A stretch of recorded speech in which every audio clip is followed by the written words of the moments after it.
നല്ല പെർഫെക്റ്റ് ആയ soft chocolate cake തയ്യാറാക്കാനായി ആദ്യം ഒരു ബൗളിലോട്ട് 1 കപ്പ് മൈദ, 1/2 കപ്പ് കൊക്കോ പൗഡർ നന്നായി അരിച്ചു ചേർക്കാം.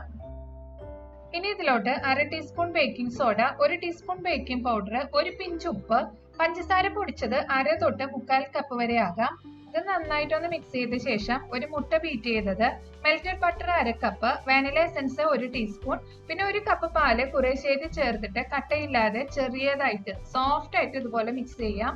ഇനി ബട്ടർ സ്പ്രെഡ് ചെയ്ത കേക്ക് ടിന്നിലോട്ട് ബട്ടർ പേപ്പർ ഇതുപോലെ ലൈൻ ചെയ്തിട്ട് ബാറ്റർ അതിലോട്ട് ഒഴിച്ച് 3-4 പ്രാവശ്യം നന്നായി ടാപ്പ് ചെയ്ത ശേഷം ഹൈ ഫ്ലെയിമിൽ 5 മിനിറ്റ് വെയിറ്റ് ഇടാതെ പ്രീ ഹീറ്റ് ചെയ്ത കുക്കറിലോട്ട് ഒരു റിങ് ഇട്ടിട്ട് കേക്ക് ടിൻ ഇറക്കി വെച്ചിട്ട് 35 മിനിറ്റ് ലോ ഫ്ലെയിമിൽ ബേക്ക് ചെയ്താൽ കേക്ക് റെഡി. നന്നായി തണുത്തതിന് ശേഷം ഡീമോൾഡ് ചെയ്ത് ബട്ടറും ഡാർക്ക് ചോക്ലേറ്റും ഡബിൾ ബോയിൽ രീതിയിൽ മെൽറ്റ് ചെയ്ത മിക്സ് ഇതുപോലെ സ്പ്രെഡ് ചെയ്തിട്ട് മുറിച്ചെടുക്കാം.